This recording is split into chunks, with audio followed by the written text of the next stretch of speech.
साथियों, नमस्कार साथियों। आप सभी को आपके बड़े भाई भरत बेनीवाल का क्रांतिकारी सलाम और आप सभी को क्रांतिकारी नमस्कार करते हुए मैं आप सभी को ये कहना चाहता हूँ कि जो ईसीजी के साथी हैं, यानी कि जो हमने परसों परले दिन अभी जो एक धरना दिया था 3 दिन पहले 4 दिन पहले पैरामेडिकल के साथियों के लिए, उनके लिए एक बहुत बड़ी खुशखबरी है कि भाई ईसीजी की जो प्रोविजनल लिस्ट जारी करवानी थी डॉक्यूमेंट वेरिफिकेशन की, वो हमने जारी करवा दी है। और आज दोपहर में जब यहाँ पे प्रताप सिंह दूतड़ जी के पास, यहाँ ये स्वास्थ्य भवन में हम लोग बैठे थे, उनके पास बैठे बैठे सबसे पहले तो मैं धन्यवाद देना चाहता हूँ प्रताप सिंह दूतड़ जी को कि उन्होंने ये कहा कि भाई आप लोग बैठे रहिए, आपके सामने मैं अभी मेल करके और चाहे किसी भी तरीके से आज का नाम लिया था 22 तारीख का उन्होंने हमें कि भाई 22 तारीख को हम लोग ईसीजी और जो थर्ड लिस्ट थी एलटी की वो जारी करवाने की बात हुई थी। आज हम लोग शाम तक भी बैठे रहे, उसके बाद हमारे सचिवालय में भी वार्ता थी। तो आज सारी भर्तियों के बारे में मैं आपको पूरी बात बताऊंगा, क्योंकि मुख्यमंत्री जी के बाद जो सबसे पावरफुल प्रशासनिक अधिकारी जो हैं, जिनके अंडर में सारे आईएएस राजस्थान के आते हैं, उनसे निरंतर हमारी वार्ता हुई। और जो वार्ता हुई उसके सारी चीज़ें जो 2-3 दिन के अंदर जितनी वार्ताएं हुई उसकी, और वो पूरी आज डिटेल में आप लोगों को बताने आया हूँ, लाइव आया हूँ। और साथियों, मैं आपसे ये भी कहना चाहता हूँ कि ये वीडियो ज़्यादा से ज़्यादा शेयर करना, ताकि इसमें बहुत सारी जानकारियाँ हैं जो हर एक बच्चे तक, स्टूडेंट तक पहुँचें और इस अगर आंदोलन भी कुछ करना पड़े आगे तो उसको हम मजबूती से लड़ाई लड़ सकें। खास करके मैं नर्सिंग छात्रों से, पैरामेडिकल छात्रों से और चाहे फिजियोथेरेपिस्ट और नर्सिंग ट्यूटर की भर्ती का इंतजार कर रहे हो सभी साथियों से, और जो सैलरी बढ़वाने की बात कर रहे हो सभी से कहना चाहता हूं कि सबसे पहले शेयर का बटन जरूर दबाएं। शेयर का बटन दबाने में ज़्यादा टाइम नहीं लगता है, हर एक व्यक्ति तक ये बात पहुंचनी चाहिए और ज़्यादा से ज़्यादा लोग हम लोगों को फॉलो भी करें, जिससे हम लोग निरंतर इस लड़ाई को मजबूती से लड़ते आ रहे हैं, इसको और मजबूत करें और बेरोजगार साथी जो हैं हमारे, उन तक हम लोग सारी बातें भी पहुँचा सकें और वो अपनी समस्याओं को हमारे तक पहुँचा सकें, उनकी समस्याओं का समाधान हम कर सकें। सबसे पहले तो मेरे यहाँ पे ईसीजी के साथी हैं, जैसे पिंटू सिंघाड़िया भाई हैं, ये लोग अध्यक्षता करते हैं, ब्रिजमोहन मीणा भाई है, और ये मनीष भाई है, और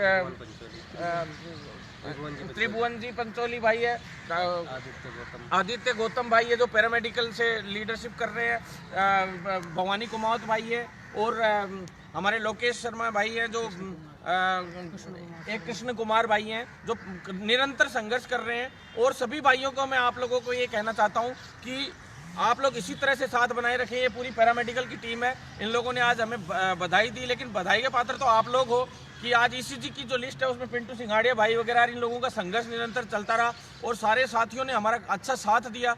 साथ देने के बाद आज ईसीजी की हम लोग सूची जारी कराने में कामयाब हुए, लिस्ट जारी करवाने में कामयाब हुए। आज हमें इन भाइयों को भी खुशी हुई कि इन लोगों को रूम के बाहर भेज दिया और हम लोग अंदर बैठ के, और हमने सर से बोला कि मेल भेज के आज के आज जारी करवाइए, तभी हम यहाँ से जाएंगे। तो धन्यवाद देते हैं हम प्रताप सिंह दूतड़ जी को कि उन्होंने ईसीजी की जो वेरिफिकेशन की जो लिस्ट थी वो वहीं से हमारे निकलने से पहले और अधीनस्थ आयोग से जारी करवाई।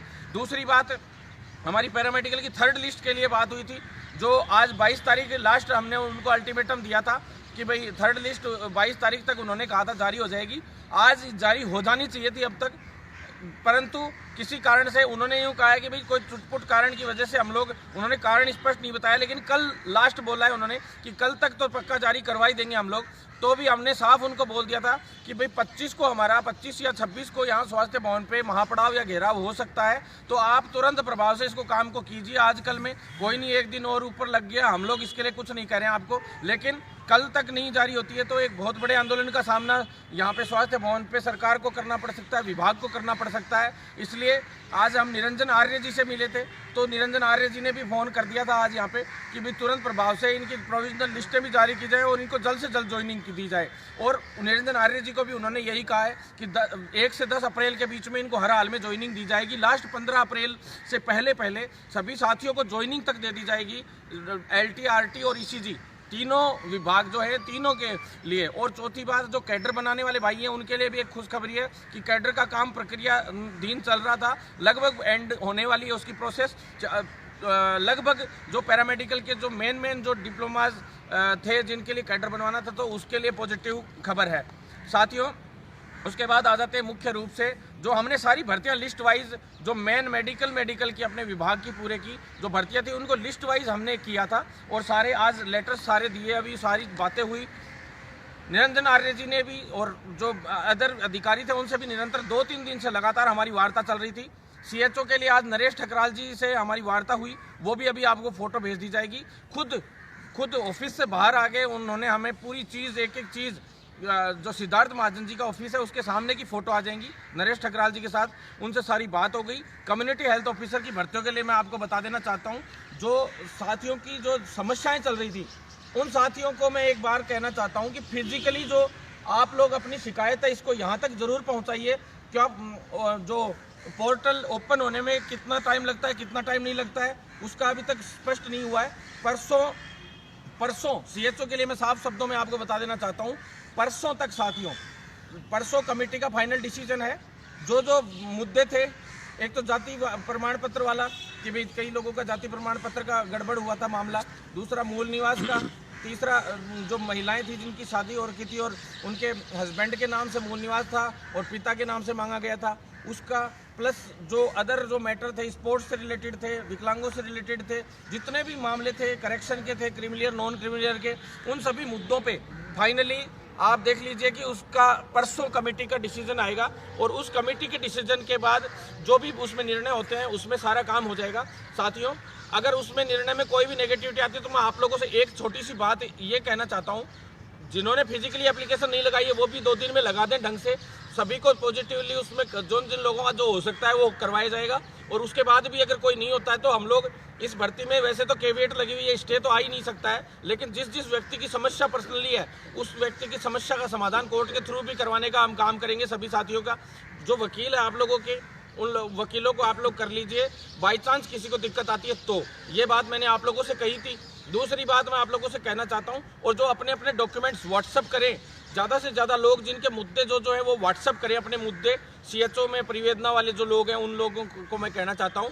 प्लस जो सीएचओ के अंदर जितने भी साथी लोग हैं अपनी अपनी सारी डॉक्यूमेंट्स वगैरह हमें मेल करें कि किस लिए सस्पेंड किया गया, क्यों किया गया। हम लोग उनकी एक लिस्ट बनाई है, तो कुछ लोगों की लगभग 60 के करीब स्टूडेंट्स तो जाति प्रमाण पत्र वाले थे, तो जोधपुर और कोटा वाला जो समाधान करवाई दिया, लगभग जिन बच्चों के गलती से सस्पेंड में गए थे कि भाई कई सेंटर्स पे, डॉक्यूमेंट वेरिफिकेशन के सेंटर्स पे जैसे यूँ हुआ था कि कईयों पे हो गया और कईयों पे दिक्कत आई थी, तो उनका सबका कोई दिक्कत नहीं आएगी। जिनके अदर सेंटर्स पे हुए हैं उनको दिक्कत नहीं आएगी। जैसा कि और सेंटरों पे जिनका हो गया है तो औरों का भी पॉजिटिव ही होगा, आपको चिंतित होने की आवश्यकता नहीं है। फिर आ जाइए आप सीएचओ की मेन चीज़ कि भाई लिस्ट कब तक आएगी। कई साथी इसलिए काफ़ी समय से व्याकुल हैं कि भाई हमारी लिस्ट कब आ रही है, लिस्ट कब आ रही है, भाई साहब जल्दी से जल्दी रिजल्ट डलवाइए। तो साथियों, मैं आपको कह देना चाहता हूँ कि 26 और 27 लास्ट है। 26 और 27 से पहले इसकी परिवेदनाओं का भी जो परसों तक आ जाएगा निर्णय, उसके बाद जो भी कोर्ट में चलता है या जो भी जैसे भी मामला होता है वो भी हम लोग करवाएंगे। प्लस उसमें ऑनलाइन पोर्टल का भी खुलता रहेगा, उससे पहले एक लिस्ट जारी कर दी जाएगी। 26 या 27 को इसके अंदर सीएचओ की जो लिस्ट है उसको जारी किया जाएगा, और 25 को भी आ सकती है, आप लोगों से मैं कहना चाहता हूं, क्योंकि परसों कमेटी की आएगी जो भी रिपोर्ट आती है कि भाई इसमें किन किन लोगों को वैलिड किया गया है, किन किन लोगों को इनवैलिड किया गया है। और इसमें भारत सरकार की गाइडलाइंस की उन्होंने कहा है कि हम लोग पालना करेंगे, हम नियमों के खिलाफ नहीं जा सकते, जो नियमों में था वही नियमों में रखा जाएगा, ये उन्होंने कहा है। जबकि जो चीज़ें नेगेटिविटी हो सकती है कि भाई कल को कुछ लोगों का नहीं होने का चांस रहे, कुछ भी हो, तो हम लोग चाहे न्यायालय के थ्रू आप लोगों को एलिजिबल करवाए या कुछ भी करें, सब तरीके से हम लोग मेहनत करेंगे। कुछ भी मतलब आंदोलन भी करना पड़ेगा तो आंदोलन भी करेंगे, सब तरीके से आप लोगों का साथ देंगे। आपका भाई आप लोगों के लिए खड़ा है। और 27 जो 25, 26, 27 इन 3 दिनों में एक दिन जो फाइनल सूची है वो जारी कर दी जाएगी जो सीएचओ की, और आप लोगों को 1 मार्च या 2 मार्च या 3 मार्च लास्ट, इन 3 दिन में आप लोगों का बैच शुरू कर दिया जाएगा। किसी को चिंतित होने की आवश्यकता नहीं है। सभी को अपने अपने सेंटरों पे ही अपने अपने गृह जिलों में ट्रेनिंग सेंटर मिलेंगे, उन्हीं पे ट्रेनिंग होगी। मेरे छोटे भाइयों को मैंने आज दिन में वहाँ सचिवालय में जब बैठक थी तो वो लोग आए थे, तो उन्होंने पोस्ट भी डाल दी होगी कुछ एक ने। तो आप लोगों तक मैं स्पष्ट रूप से जो NHM MD साहब से जो वार्ता हुई थी दिन में, वो भी मैं आपको बता दी है। प्लस NHM के जो हमारे जैसे NHM के लिए जो उदय मीणा भाई और कुछ लोग आए थे, मेरे साथी भाई, छोटे भाई, जो संघर्ष कर रहे हैं सैलरी के लिए, जो 7-7 हज़ार सैलरियाँ हैं, उसके लिए भी आज उनके सामने ही वहाँ वार्ता हुई है NHM MD से साहब से, और वो भी ओपन में वार्ता हुई, बिल्कुल सिद्धार्थ महाजन जी के गेट के सामने सभी लोग थे उस टाइम और सारी बात हुई है। तो उसमें साफ शब्दों में उन्होंने कह दिया है भाई 15% की हमारी बात हो रही थी काफ़ी समय से। NHM में जितने भी संविदा कर्मी हैं सभी का 15% बढ़ाने की बात हो रही थी, लेकिन अभी क्या है, बार बार सरकार एक ही बहाना बना रही है कि हमारे पास बजट नहीं है, हमारे पास बजट नहीं है, कोविड में सारा बजट खर्च हो गया तो हम कहाँ से पैसा लाएं। तो आज हम लोग निरंतर इसमें दबाव बनाने में सक्षम भी हो रहे हैं। आप लोगों को चिंतित होने की आवश्यकता नहीं है। 1 अप्रैल से 15% की इन्होंने कही थी, लेकिन अभी भी ये बहाने बना रहे हैं। तो साथियों, ये दबाव निरंतर हमें बनाए रखना है इसी तरह से, और हम इस 15% को बढ़वाकर सारे भाई ही चयन लेंगे। और आप लोगों से मैं कहना चाहता हूँ कि जो CHO भर्ती के अंदर जो 5500 पद प्लस एक 2000 से 2200 पदों की ओर मैं आप लोगों को कह देना चाहता हूँ CHO भर्ती के अंदर, वो सारा जो मामला है उसके अंदर जो 31 मार्च से पहले आज फिर से बात हुई है। मैंने पहले भी महापड़ाव इसीलिए डाला था, साफ कहा था कि एक नई भर्ती के साथ और सारी समस्याओं समाधान के साथ ही हम उठेंगे। उसमें मुख्य समस्याएं हमारी CHO की नई भर्तियों के लिए जो रिक्त पद हैं और भी खाली पड़े हैं उन पे भी भर्तियां कराई जाएं, प्लस 5500 भर्तियां जो हैं उन 5500 भर्तियों की एक फाइल और थी जो हम लोगों ने मेहनत करके करवाई थी, वो बहुत जल्द आप लोगों के सामने 31 मार्च से पहले आ जाएगी। विज्ञप्ति जारी करने की इन्होंने आज फिर से आश्वासन दिया है। प्लस मैं आप लोगों से इतना कहना चाहता हूं कि इसी तरह से आप लोग साथ बनाए रखेंगे, ज़्यादा से ज़्यादा वीडियो शेयर जरूर करें अभी, जिससे हर एक स्टूडेंट तक, इस हर एक हमारे अभ्यर्थी तक, भाई तक बात पहुँच सके। अब मैं आपको मेन मुद्दे पे आ जाता हूँ, जिसकी वजह से हमारे चिकित्सा विभाग में स्पेशली कई मेडिकल फील्ड के सारे विभाग पीड़ित हैं। उसमें सबसे बड़ा काम क्या होता है, सबसे बड़ा फर्जीवाड़ा कहाँ होता है? आप देखिए, चिकित्सा शिक्षा और चिकित्सा स्वास्थ्य दोनों विभागों को इन्होंने मिक्सअप कर रखा है और इसके लिए अलग अलग अधिकारी भी कर दिए गए हैं। चिकित्सा शिक्षा का वैभव गलेरिया जी को, IAS साहब को संभला रखा है इन्होंने, चिकित्सा स्वास्थ्य का अलग संभला रखा है, लेकिन आज तक भी ये मिक्सअप में ही चल रहे हैं। और इनको जैसे चिकित्सा शिक्षा में, चिकित्सा स्वास्थ्य के जैसे 2nd ग्रेड स्टाफ नर्स का व्यक्ति है, वो नर्सिंग ट्यूटर की पोस्ट पे डेपुटेशन पे जाके बैठ जाता है और वो लोग अपना काम तो करते नहीं है और GNM वाले बच्चों को, 2nd ग्रेड स्टाफ नर्स वाले बच्चों को उनको पढ़ाने का काम करते हैं, BSc नर्सिंग वालों को पढ़ाने का काम करते हैं। अब सही आप सोचिए, ये किस तरह का न्याय है? ये बिल्कुल पूरी तरह से अन्याय है और इस अन्याय के खिलाफ हमने ये जंग शुरू कर दी है।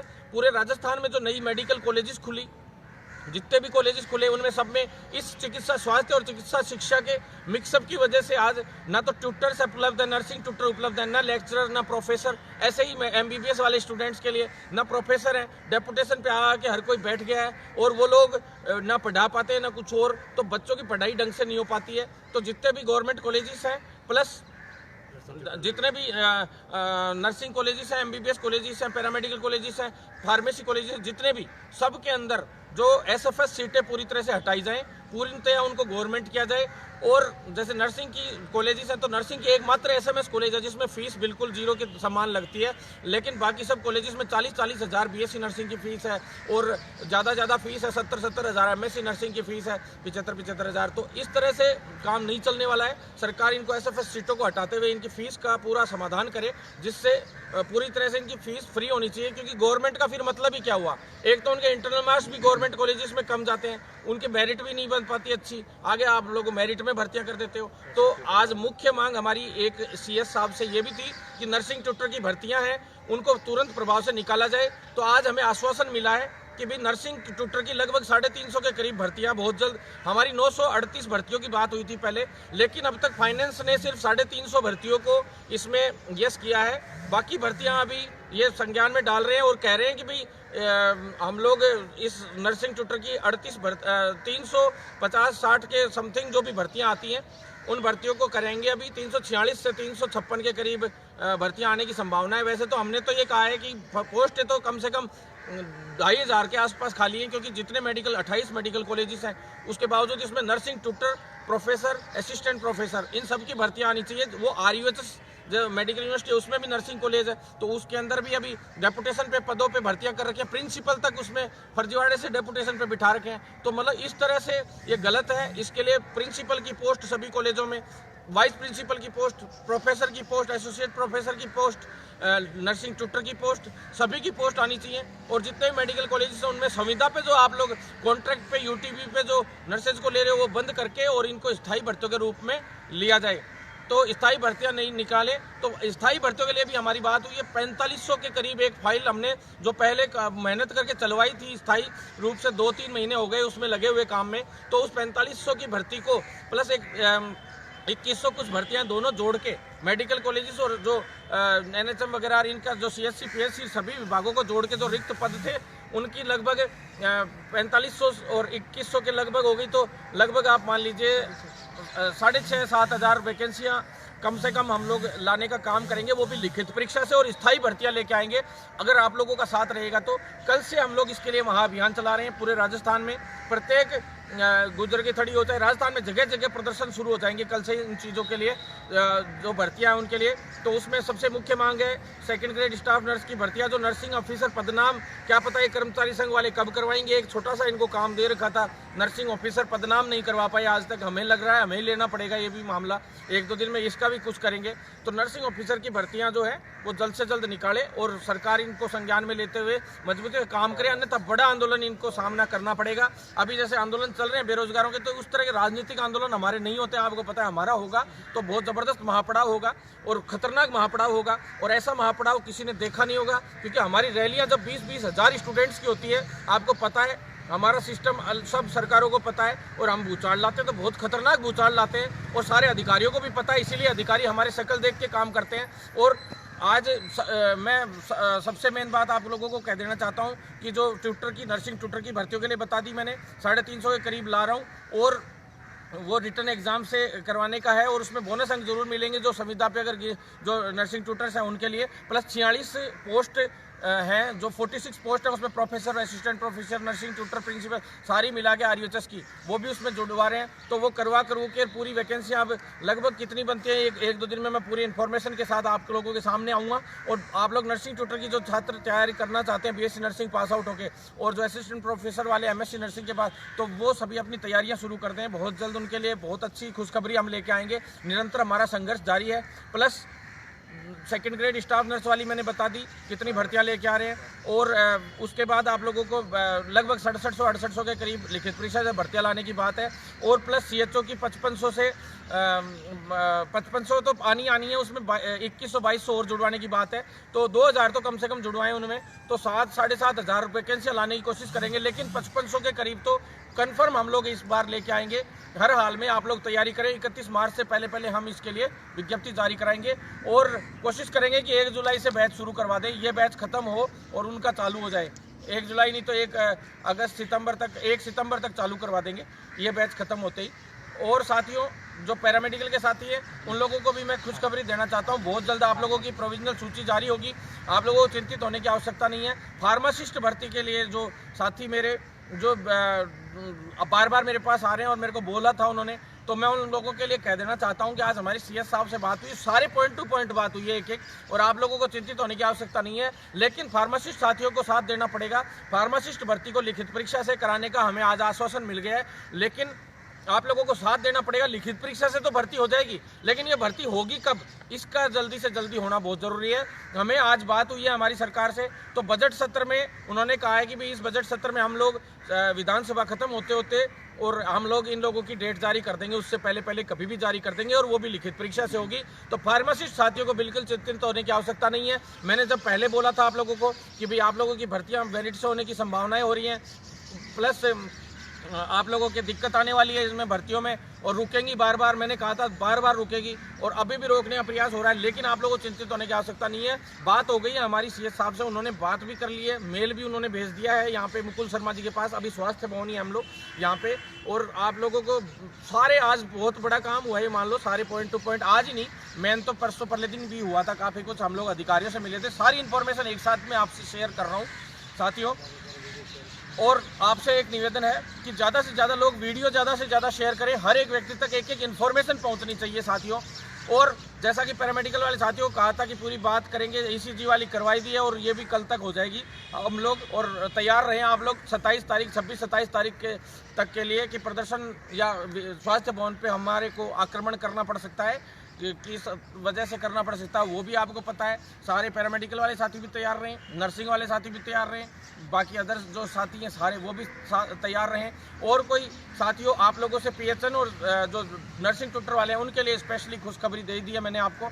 और कोई जो साथी है जो पैरामेडिकल के साथी है चाहे अदर फील्ड के हैं वो साथ दें ज़्यादा से ज़्यादा। एक सबसे बड़ी बात मैं आज आपको, लास्ट एंड फाइनल जो भर्ती फिजियोथेरेपी की जो भर्ती हमने निकलवाई थी उसमें सिर्फ 30 ही वैकेंसियाँ निकल पाई थी साथियों। फिजियोथेरेपी वाले साथियों के लिए जो फिजियोथेरेपी वाले साथियों के लिए 30 भर्तियां थी, तो हमने ये कहा था कि भाई इसमें शुरू में जब हमने सैंक्शन करवाई थी तो 224-25 के करीब भर्तियों की बात हुई थी हमारी, लेकिन 224-25 की भर्तियां 25 भर्तियों के लिए फाइनेंस डिपार्टमेंट ने यस नहीं भेजा था, फिर इन्होंने केवल 30 ही भर्तियां निकाली थी। तो साथियों उनकी संख्या भी हमने कोशिश कर आगे अभी दबाव बनाते हुए 80 तो करवा ली है। अभी इन भर्तियों की संख्या 80 के करीब हो जाएगी। जो अभी 30 ही संख्या है उसकी 80 कर दी जाएगी अभी बहुत जल्द, और इनका भी पूरा कैडर बना के काउंसिल बना के पूरी प्रक्रिया जो चालू कर दी गई है, फाइल वैभोगल एरिया जी ने चला दी है। आप लोगों से इतना ही कहना चाहता हूँ मैं कि आप लोग साथ बनाए रखें। फिजियोथेरेपी के साथी हमसे बहुत कम जुड़े हुए हैं। आयुर्वेद जो नर्सिंग वाले साथी हैं उनसे भी मैं कहना चाहता हूं कि आप लोग मिल लेते हो एक बार फिर दोबारा नहीं आते हो। तो आयुर्वेद नर्सिंग के जो साथी है और आयुर्वेद AMO वाले हैं वो लोग मिलते ही नहीं है, बहुत कम मिलते हैं। तो आप लोग मिलो ताकि आप लोगों की प्रक्रिया को भी हम लोग चालू करें। आज हमने आयुर्वेद के बारे में बोला है उनको, लेकिन जो 500 के करीब आयुर्वेद नर्सिंग ऑफिसर की भर्तियाँ थी, आयुर्वेद के नर्सिंग वाले साथी हैं उनके लिए भर्तियाँ थी, तो उनको अभी करवाने की बात थी। स्वास्थ्य कार्यकर्ताओं की भर्तियां यानी कि ANM की भर्तियां करवाने के लिए बात हुई, लेकिन आप लोग मिलते रहेंगे तभी आगे काम बढ़ेगा, नहीं तो इस तरह से काम नहीं बढ़ेगा। ज़्यादा से ज़्यादा आप लोग शेयर करें इस वीडियो को। इस आंदोलन को हमें कामयाब बनाना है, इस पूरे मेडिकल फील्ड को हमें बदल के दिखाना है। और जो प्राइवेट सेक्टर में जो सैलरी का मैटर चल रहा है, जितने भी मेडिकल प्रोफेशनलिस्ट हैं सभी के लिए, आप 4th क्लास से वार्ड बॉय से लेके और सभी को ले लीजिए आप। आज हमारे पूरे मेडिकल विभाग की एक भर्ती के बारे में चर्चा हुई, इसमें वार्ड बॉय तक की हम लोगों ने 6000 वैकेंसियों की डिमांड रखी थी, 8000 वैकेंसियों की डिमांड रखी थी, क्योंकि वो कह रहे थे ठेके पे जो काम कर चुके वो लोग, और उन्होंने काफी समय से हमें कहा था। तो उन लोगों के लिए कम से कम 5 से 6000 भर्तियां हम लोग निकलवाएं, तब जाके पूरे राजस्थान में हमारे जो 4th क्लास और वार्ड बॉयज की जो कमियां उनको दूर की जा सके। हॉस्पिटलों में इनकी सख्त कमी है, उनके ठेके पे इनको लेके इनका शोषण किया जाता है बहुत बड़ा, तो इनको भी हम लोग बहुत जल्द समाधान करवाएंगे। और आशा सहयोगिनी बहनों का साथ देके उनकी तनख्वाह बढ़ाई थी, ऐसे ही NHM के जितने भी साथी हैं उनकी सबकी तनख्वाह बढ़ाएंगे, महापड़ाव पे बैठेंगे। 3 से 4 मार्च को परमिशन लगा दी हमारे छोटे भाई उदय मीणा भाई ने, और जल्द से जल्द उसकी परमिशन मिल जाएगी। महापड़ाव हम लोग SMS के सामने डाल सकते हैं, तो उसकी तैयारियां चल रही हैं इंटरनली। आप लोग साथ दें, उसी महापड़ाव में सभी लोग संयुक्त रूप से लड़ाई लड़ेंगे और बहुत जल्द बड़ी लड़ाई जीतेंगे, और बड़े से बड़े आंदोलन का सरकार को सामना करना पड़ सकता है। इसलिए सरकार हमसे रोज वार्ता भी कर रही है, सारे समाधान भी हो रहे हैं। हमें बेमतलब की राजनीति करनी नहीं है साथियों, सिर्फ और सिर्फ इस प्रोफेशन को बदल के दिखाना है। आप लोगों का साथ इसी तरह से बना रहा, आप लोग फॉलो अप देंगे हम लोगों को पॉजिटिव तरीके से। आप लोग कहते हैं कि बहुत अच्छा कर रहे हो भाई, तो आप लोग, हमारा भी दिल मजबूत होता है कि यार हमारे भाई हमें अच्छा बोल रहे हैं, तो हम लोग और अच्छा इनके लिए करके दिखाएं। और हमारे भाई हमारा सम्मान करेंगे तो रात दिन उनके सम्मान की लड़ाई हम लोग लड़ेंगे। हमारा सम्मान होगा, हमारे भाइयों का सम्मान होगा, ये मान लेना। और किसी को भी इस मेडिकल फील्ड में शोषित होने नहीं देंगे, आप लोग चिंता न करें।